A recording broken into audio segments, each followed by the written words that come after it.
मैं तो कहता हूं, मैं फिर से कहता हूं कि आप लोग दस्तावेज लाइए सदन में, या आपने ईडी और सीबीआई को सपोर्ट कीजिए और कोर्ट में पेश करें। एक भी दस्तावेज अगर आप लोग निकाल के दिखा दें कि हमने 8.5 एकड़ जमीन हड़पी है, तो मैं उसी दिन राजनीति से संन्यास किया, झारखंड छोड़ के चला जाऊं। अब इनको नहीं मिला तो हमारे बीवी, बच्चों, परिवारजनों के खाता वही ढूंढने में लगे। ये पैसा कहां से आया, वो पैसा कहां से आया, ये आया, वो आया।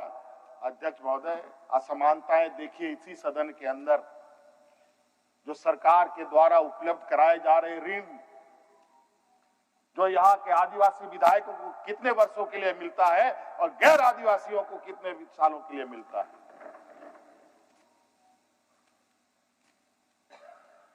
इस विषय पर गंभीरता से सोचने की आवश्यकता है। देखो, ये बहुत लंबी लड़ाई। आज जिस तरीके से बड़ा मछली छोटा मछली को खा जाता है, सामाजिक व्यवस्था में भी यही कहानी है। एक बड़ी व्यवस्था छोटी व्यवस्था को खाने का हर बरकस प्रयास करती है। प्रभु राम का प्राण प्रतिष्ठा हुआ 22 जनवरी को। राम राज आ गया, पहला कदम बिहार पड़ा। बेचारा एक पिछड़ा वर्ग का व्यक्ति की क्या हद हुई आप जानते हैं। दूसरा कदम झारखंड पर पड़ा, एक आदिवासी मुख्यमंत्री को निगलने का प्रयास।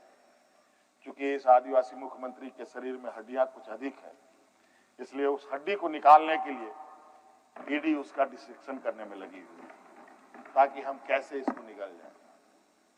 लेकिन इतना आसान नहीं। गलती से गले में फंस गया तो पूरा का पूरा आंतड़ी फाड़ के बाहर। इस वजह से संभल के खाने का कोशिश कीजिएगा। इस वजह से अध्यक्ष महोदय, मुझे कोई गम नहीं कि मुझे आज ईडी ने पकड़ा।